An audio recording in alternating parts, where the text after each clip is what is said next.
Kentucky Frontier Wars, British and Native American raids. If you love untold stories of American history, hit subscribe and join us on Native Legends and History Stories, where we uncover the forgotten heroes who shaped our nation. In the brutal summer of 1776, while the Declaration of Independence was being signed in Philadelphia, a brilliant military strategist was crafting a daring plan that would change the course of the American Revolution in the Western Territories. His name was George Rogers Clark, and his strategic genius would earn him the titles Hannibal of the West, Washington of the West, and Father of Louisville. The American Northwest Territory of 1776 was a vast, untamed wilderness stretching across what would later become Illinois and Indiana.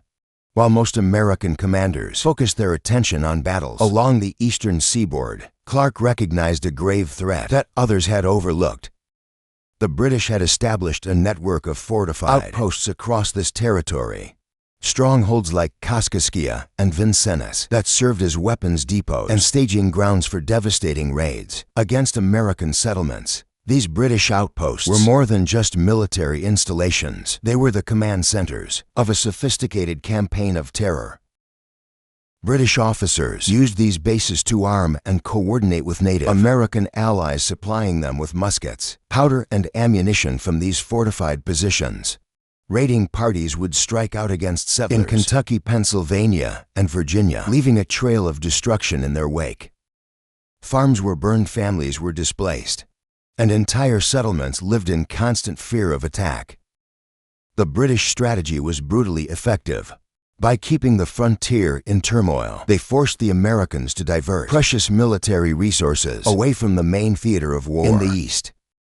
The small, mobile bands of raiders were nearly impossible to track or engage in decisive battle, melting away into the wilderness after each attack, only to strike again somewhere else, weeks or months later. Clark, however, saw what others missed with his keen military insight. He recognized that these raids weren't random acts of violence. They were part of a coordinated campaign, orchestrated from the British outposts. In the summer of 1776, while serving in Kentucky, Clark conducted an extensive survey of the Western Territories. Unlike the rough frontiersmen around him, who focused on immediate threats, Clark was mapping out a bold strategic vision. The genius of Clark's analysis lay in identifying the source of the problem. The thousands of individual raids that plagued the frontier all flowed from the same wellspring: the British outposts that supplied and coordinated the raiders. Rather than trying to chase down each raiding party, Clark proposed striking directly at the heart of British power. In the Northwest, it was an audacious plan, especially given the resources at his disposal. The Revolutionary War was straining American military capacity to its limits, and the Western Territories were seen as a secondary theater at best. When Clark presented his plan to the executive of Virginia, he found a sympathetic ear, but an empty treasury. The legislature, already struggling to fund the main war effort, could only provide the most minimal support: a few state troops, basic supplies, and a handful of scouts. Most commanders would have abandoned such an ambitious campaign given such limited resources, but Clark's determination matched his strategic vision. He gathered his small force and began making preparations with extraordinary attention to secrecy and speed. His movements were so swift and carefully concealed that they would have impressed even military legends like Napoleon Bonaparte. The first phase of Clark's expedition took him down the Ohio River. At the falls of the Ohio, he made a strategic decision. He established a permanent settlement with 13 pioneer families who had accompanied his force from Pittsburgh, the foundation of what would later become the city of Louisville. The settlement would serve as a crucial forward base for American operations in the region. After securing Louisville, Clark continued downstream for another 60 miles. There he made perhaps his boldest decision yet. Instead of continuing by water where his force might be spotted, he ordered his men to disembark. The terrain was treacherous, with no established paths to follow, but Clark's leadership kept his force moving swiftly and silently toward their objective. The culmination of this remarkable march was one of the most stunning surprise attacks in military history. Clark's force emerged from the wilderness to strike at Kaskaskia with such complete surprise that it seemed to the British garrison as if the Americans had descended from the heavens themselves. Colonel Roch Dubuller and the entire British garrison at Kaskaskia surrendered without firing a single shot, unable to mount any defense against Clark's perfectly executed surprise attack. Clark immediately secured the prisoners and arranged for their transport to Virginia. The French inhabitants of Kaskaskia, who had lived under British authority, readily accepted American rule and pledged their cooperation. In the fall of 1777, Governor Hamilton, commanding the British forces in the Northwest, began marshalling his resources. His strategy centered on assembling a combined force of British regulars and Native American warriors. The plan extended beyond merely defeating Clark. Hamilton intended to launch a full-scale invasion of Kentucky and push onward to capture Fort Pitt. Winter's approach forced Hamilton to adjust his timeline. While postponing the main offensive until spring, he deployed his Native American allies to maintain pressure through continuous raids along the Pennsylvania and Virginia frontiers. These raiding parties would reassemble in early spring for the primary campaign. At Kaskaskia, Clark maintained his position with his small force while gathering intelligence through an extensive network of spies. These scouts brought critical information. Hamilton's Native American forces had scattered for their winter raiding missions, leaving Vincennes defended only by British regulars. Clark saw this moment of vulnerability and prepared his men for another strike. The march to Vincennes stretched 180 miles through uncharted wilderness. Clark led just 130 men, each carrying what limited provisions they could manage on their backs. They faced treacherous terrain, dense forests, unmapped trails, and flooded lowlands. Winter storms brought freezing rain and snow. The men waded through the flooded Illinois plains. For days on end, food supplies diminished rapidly. The guides lost their bearings in the monotonous floodplain. Physical exhaustion and harsh conditions tested even Clark's most experienced soldiers. Clark pressed forward, maintaining discipline and purpose despite these challenges. Upon reaching Vincennes, his force struck with the same precision as at Kaskaskia. Governor Hamilton and his garrison surrendered, joining their Kaskaskia counterparts as prisoners, bound for Virginia. The French-Canadian residents of Vincennes aligned themselves with the American cause. Several local Native American tribes, seeing Clark's successive victories, shifted their allegiances, with some actively joining the American side. The Virginia government moved to consolidate these gains by dispatching a regiment of state troops to the captured territory. Clark constructed a fort at Louisville, establishing it as his command center. The expansion of American control continued steadily. By April 1779, Robert Patterson constructed a solitary blockhouse with defensive positions marking the first building in what would grow into Lexington, Kentucky. In 1779, Colonel Bowman launched a military expedition against the Native American settlement of Chillicothe. His force comprised Kentucky's finest fighters, seasoned frontiersmen who had survived countless battles and raids. Colonel Benjamin Logan served as second in command, while experienced officers Harrod, Bulger, and Bettinger led individual units. The expedition represented the largest coordinated military action yet attempted by Kentucky's militia forces. Bowman divided his force into 3 assault columns. Logan's division took the left flank, while Bowman himself commanded the center. The approach march maintained perfect discipline, no fires at night, careful scouting of the trail, and absolute silence as they neared their objective. At dawn, Logan's men achieved complete surprise, infiltrating the outer edges of Chillicothe without raising any alarm. The carefully orchestrated attack began to unravel at the crucial moment.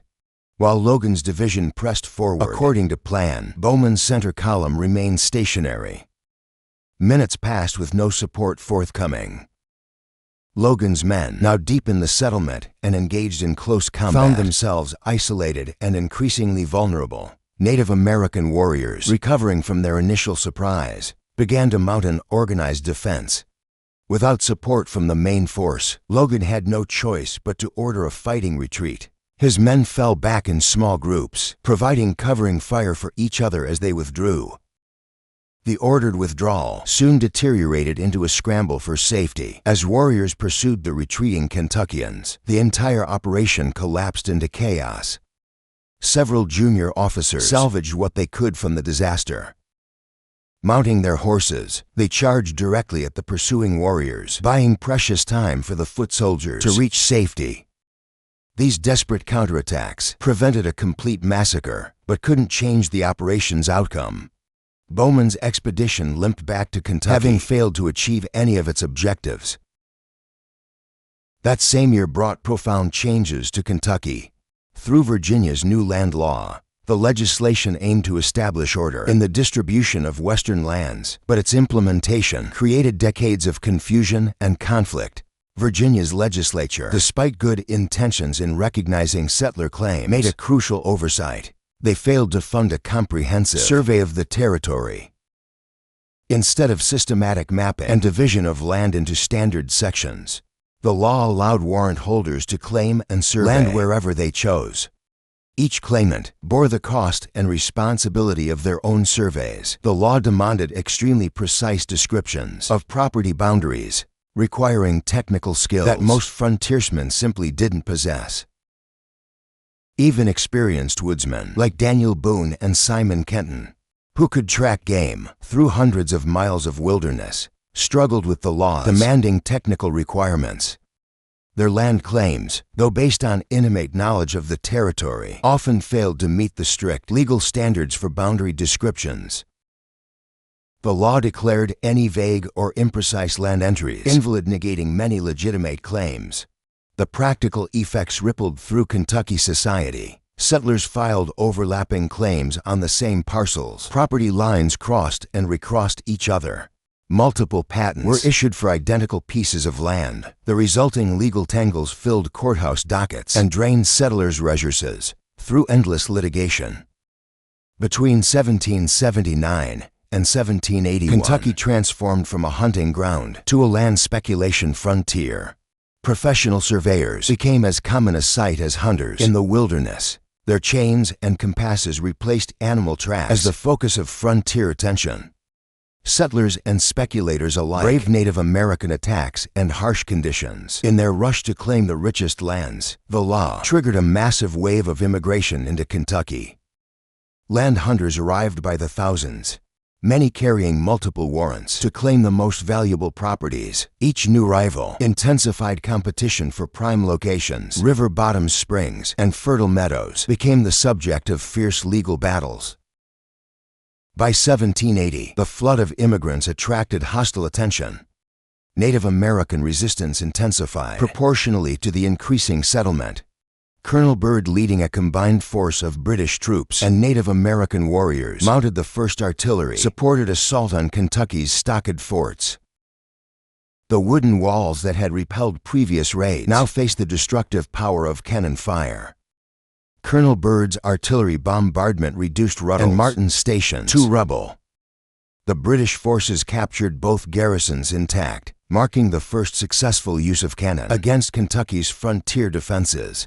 The Native American warriors in Byrd's force, eager to press their advantage and attack other settlements, grew restive at the methodical pace of the British advance. Their increasing impatience forced Byrd to withdraw his forces, despite the tactical advantages his artillery provided. Colonel Clark mounted a decisive counterstrike in the fall of 1780. Gathering his state troops from Louisville and every available fighter from Kentucky's settlements, he led an expedition into Ohio's Native American territories. In open battle, Clark's forces defeated the assembled warriors, then destroyed their villages and food supplies. The expedition burned cornfields, demolished food storage, and laid waste to tribal settlements in direct retaliation for Byrd's spring campaign. November 1780 brought administrative changes as Kentucky's growing population required new governance structures. Virginia divided the territory into 3 counties, Fayette, Lincoln, and Jefferson. Each county established its own monthly court sessions and quarterly courts for common law and chancery cases. A network of magistrates and constables enforced local ordinances. However, serious criminal cases still required travel to Richmond for trial, as no court in Kentucky held jurisdiction over capital offenses. The flood of immigrants continued through 1781, driving land prices higher and intensifying speculation. Native American raiders adapted their tactics, striking in small bands rather than large war parties. These raids kept settlements in constant tension. No area was truly secure. Warriors would emerge without warning from the forest, attack isolated homesteads or travelers, then vanish before defenders could respond. Despite losing settlers to these attacks, the tide of occupation pushed steadily forward. The promise of Kentucky's rich land drew pioneers, faster than raids could drive them away. May 1782 brought one of the war's most tactically sophisticated engagements. A band of 25 Wyandot warriors raided settlements around Estill Station, prompting Captain Estill to gather an equal number of defenders for pursuit. The forces met at Hingston's Fork of the Licking River, near present-day Mount Sterling. The battlefield terrain shaped the ensuing fight. A creek separated the opposing forces, making direct assault highly dangerous. Both sides took cover behind trees and fallen logs, establishing firing positions within 150 yards of each other for hours. They exchanged accurate rifle fire in a deadly contest of marksmanship. The casualties mounted steadily. By midday, each side had lost 8 men to the precise shooting. Captain Estill, seeking to break the stalemate, dispatched Lieutenant Miller with 6 men to cross the creek downstream and attack the Wyandot position from behind. As Miller's detachment moved right to begin their flanking maneuver, the Wyandot leader recognized the reduction in Estill's main force. Seizing this moment of vulnerability, he ordered his remaining warriors to cross the creek in force. The Wyandot charge caught Estill's weakened line off balance, with Miller's flanking force out of position and unable to return quickly enough to help. Estill's remaining men faced the full fury of the Wyandot attack. The close-quarter fighting became desperate. Estill and several of his best men fell in the savage melee. The surviving Kentucky fighters were forced to abandon their positions, leaving their dead and wounded on the field as they retreated. The Battle of Estill's defeat, as it came to be known, demonstrated the tactical sophistication of frontier warfare. Both commanders had maneuvered their forces skillfully, but the Wyandot leader's decisive counter to the flanking attempt proved the decisive moment. The engagement showed that Native American leaders could outmaneuver experienced frontier captains in open battle. The casualties at Estill's defeat were severe. Captain Estill and most of his officers lay dead on the battlefield, with similar losses inflicted on the Wyandot warriors. The battle's impact rippled through Kentucky's settlements, followed by a series of escalating confrontations. Near the Upper Blue Licks, Captain Holder led 17 Kentuckians in an encounter with 20 Wyandot warriors. The skirmish ended in defeat for Holder's men, adding to the mounting losses among Kentucky's defenders. August 1782 brought the largest Native American force yet seen in Kentucky. 500 warriors, drawn from tribes across the Northwest Territory, moved south through Kentucky with remarkable stealth. They converged on Bryant Station without detection, surrounding the fort before anyone inside realized the danger. The garrison's response demonstrated both discipline and ingenuity. Their most pressing need was water. The fort's spring lay outside the walls. The women of Bryant Station undertook this dangerous task. Walking calmly to the spring, despite the hidden threat, they carried water back to the fort while maintaining an appearance of normal routine. 2 riders broke through the siege lines at full gallop, racing to alert nearby settlements. The garrison executed a clever defensive strategy. They concentrated their fire on the fort's weaker side, leading the attackers to believe this was where the defenders expected the main assault. This deception succeeded in drawing Native American warriors into exposed positions. A group of 16 mounted reinforcements charged through the siege lines at full gallop, reaching the fort without casualties. A larger group of foot soldiers attempted the same feat. Over 32 men tried to break through, but the attempt failed with significant losses. The garrison maintained disciplined fire from protected positions, targeting any warrior who presented an opportunity. After 2 nights of failed attacks, the Native American force withdrew along the Buffalo Trace toward Lower Blue Licks, concerned that prolonged siege would bring Kentucky's full military strength against them. The response from Kentucky's settlements was swift. By the following noon, 160 militiamen had gathered at Bryant Station. Among the assembled officers were the most experienced frontier commanders in Kentucky. Colonel Todd, Colonel Trigg, and Daniel Boone provided senior leadership, supported by Majors Harlan McBride and Levi Todd. Captains Bulger and Gordon joined the council, along with 45 additional commissioned officers and the controversial Major McGarry. The command council faced a crucial decision. Colonel Logan was gathering a substantial force at Lincoln, just 24 hours away. Major McGarry, despite his reputation for aggression, argued for waiting for Logan's reinforcements. His caution went unheeded as the other officers, eager to engage the withdrawing warriors, voted for immediate pursuit. On August 18th, the force departed Bryant Station, pushing hard on the warriors' trail. By noon on August 19th, they reached the southern bank of the Licking River, where they caught their first glimpse of the warriors they had pursued with such determination. On the northern ridge, several Native American warriors stood in plain view. They observed the large Kentucky force with casualness, studying them for several minutes, before withdrawing unhurriedly beyond the ridgeline. Even the most inexperienced scouts among the Kentuckians recognized this behavior as a calculated display. The 160 Kentucky fighters faced an immediate tactical decision. The enemy clearly held the ground ahead in strength, leaving them two options: engage in battle against superior numbers or retreat to safer ground. A group of 12 senior officers rode forward to assess the situation. Daniel Boone, intimately familiar with the terrain, provided a detailed assessment. He identified a likely ambush position, approximately 1 mile past the river, where the watercourse curved in an irregular, elliptical shape. This formation created ideal firing positions for warriors concealed along the Buffalo Trace, the main trail the Kentuckians would likely follow. Boone presented two tactical options: fall back to await Logan's reinforcements, or split their force to attempt simultaneous flanking attacks on the Native American position. Before the officers could fully debate these options, Major McGarry took decisive action. He spurred his horse into the river, raised his hat above his head, and called out a challenge: "Let all who are not cowards follow me." The taunt struck at the core of frontier pride. Among the 160 Kentucky fighters, not one man held back. The ordered ranks dissolved as mounted men plunged into the ford, each pressing to reach the far bank first. Foot soldiers mixed among the horsemen, creating a chaotic mass of men and animals struggling through the deep water. Upon reaching the northern bank, they maintained this disordered advance, driven by a collective determination to prove their courage.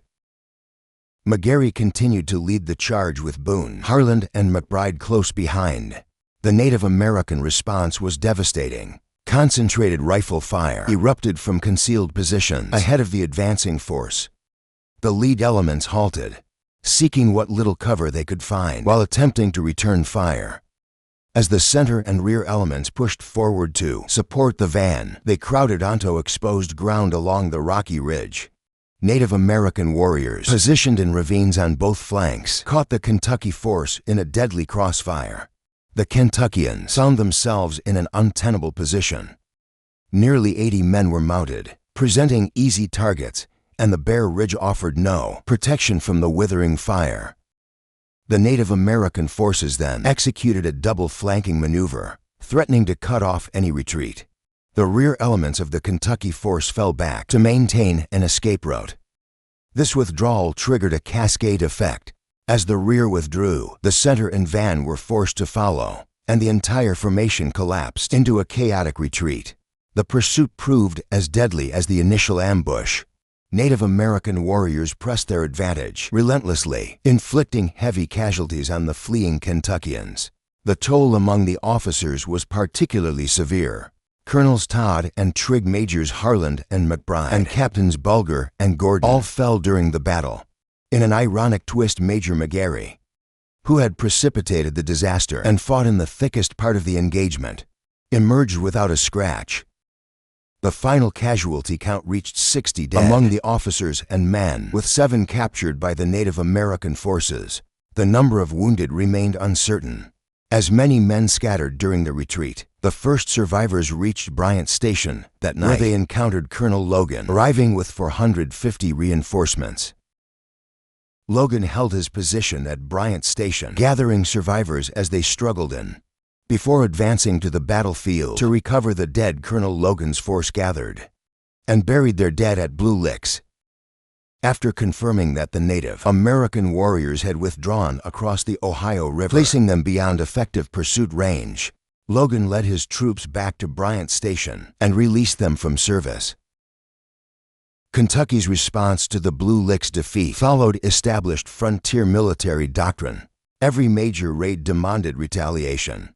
Colonel George Rogers Clark, commanding the permanent garrison at Louisville, organized a punitive expedition. He called for Kentucky militia to join his state troops in a campaign against Native American settlements in Ohio. The response demonstrated Kentucky's military recovery from Blue Licks. 1,000 riflemen assembled at the mouth of the Licking River. Under Clark's command, this force penetrated deep into Native American territory. Finding the villages abandoned, they implemented a scorched earth strategy. The expedition destroyed tribal settlements, burned food stores, and destroyed crops in the field. After completing their destruction of Native American resources, they returned to Kentucky. The Battle of Blue Licks marked the final major engagement of the American Revolution in the Western Theater. The casualties were severe. Approximately 70 Kentucky fighters killed in the battle, and this defeat stood in stark contrast to earlier American successes. In the Northwest Territory, the battle at Bryan Station, which preceded Blue Licks, demonstrated both the vulnerabilities and strengths of Kentucky's frontier defenses. The fort's garrison numbered only 40 armed men against a combined force of Native Americans and British Loyalists under Captain William Caldwell. Despite being significantly outnumbered, the defenders employed clever tactical deception. The women of Bryan Station played a crucial role in the fort's defense. When the garrison discovered they were surrounded, they developed a bold strategy. The fort needed water from an exposed spring. Rather than reveal their awareness of the siege, the women continued their normal water-gathering routine. Though terrified, they maintained calm appearances while collecting water under the watchful eyes of hidden warriors. This deception proved tactically vital. By appearing unaware of the threat, the women preserved the garrison's tactical position. Had they shown fear or altered their routine, the attacking force might have launched an immediate assault. Instead, the siege continued for 2 days before Caldwell's force withdrew at the approach of reinforcements. The contrasting outcomes of Bryan Station and Blue Licks highlighted the importance of tactical discipline. At Bryan Station, careful planning and controlled responses resulted in a successful defense. At Blue Licks, Marjorie's impetuous challenge led the Kentucky force into a carefully prepared ambush, resulting in one of the frontier's costliest defeats. Hugh McGuire's life embodied the raw violence and personal tragedy that characterized America's frontier expansion. Born in 1744 to Irish indentured servants, McGuire grew up learning to survive through force of will and quick temper. His early life was marked by constant struggle, which forged his confrontational personality and deep-seated resentments. By 1768, McGuire had established himself in North Carolina's Yadkin Valley, where he became neighbors with the already famous frontiersman Daniel Boone. This connection would shape McGuire's future trajectory. In 1772, he joined Boone on an exploratory expedition into Kentucky territory, witnessing firsthand the rich potential and deadly dangers of the western frontier. The following year, 1773, McGuire participated in an unsuccessful attempt to establish a permanent settlement in the region.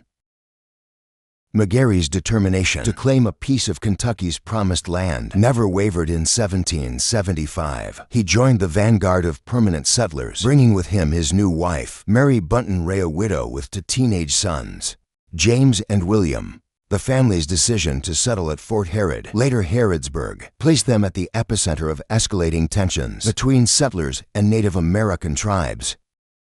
March 1777, brought the tragic turning point in Magri's life. As Shawnee raids intensified across Kentucky, his stepsons James and William joined a sugaring crew working in the woods near Fort Herod.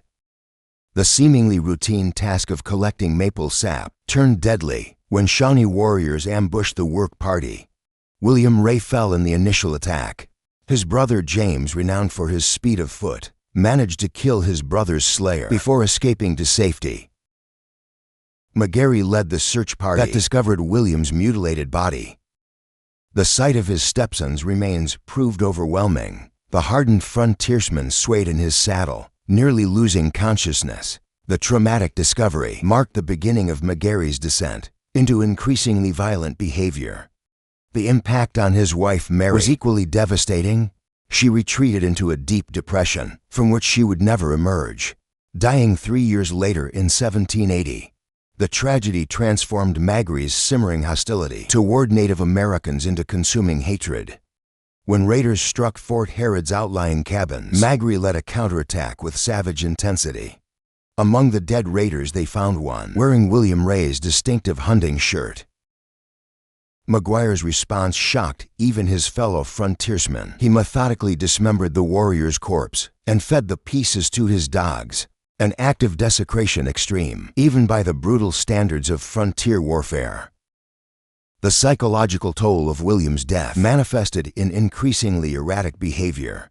During Mary's prolonged decline, stories circulated through Fort Herod of Magri's infidelity. These accounts included bizarre claims that William's ghost appeared to Magri wrapped in burial sheets, warning him against pursuing other women. Whether these supernatural visitations stem from guilt grief or the effects of frontier whiskey remains unclear. Following Mary's death, McGarry married Katie Yoakum, but this union brought no peace to his troubled life. The couple's relationship devolved into frequent public quarrels, with McGarry's violent temper on full display. His confrontations extended to Katie's family. In one notable incident, he threatened to shoot her brother's dam gourd, frontier parlance for threatening to kill. The constant presence of alcohol, a standard feature of frontier life, likely exacerbated McGarry's volatile personality. McGarry's reputation in the community continued to deteriorate. Beyond his personal conflicts, he developed a reputation for reckless gambling. In 1781, authorities charged him with organizing and betting on Sunday horse races, activities that violated both religious sensibilities and civil order.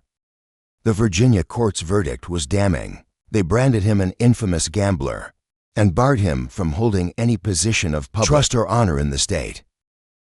Despite his personal failings, Magri maintained his position among Kentucky's frontier fighters.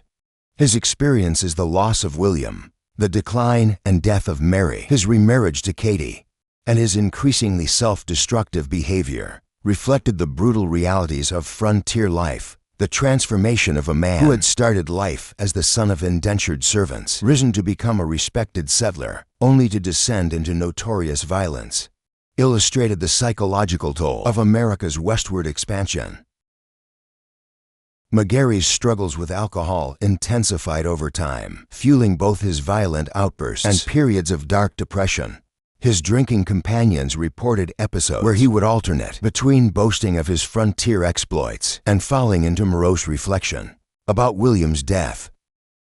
The combination of personal tragedy, alcohol, and the constant stress of frontier warfare created a volatile mixture that repeatedly erupted in violence. The community's attitude toward Magri became increasingly ambivalent, while his fighting skills remained valuable for frontier defense. His unpredictable behavior and hair-trigger temper made him a liability in civilian life.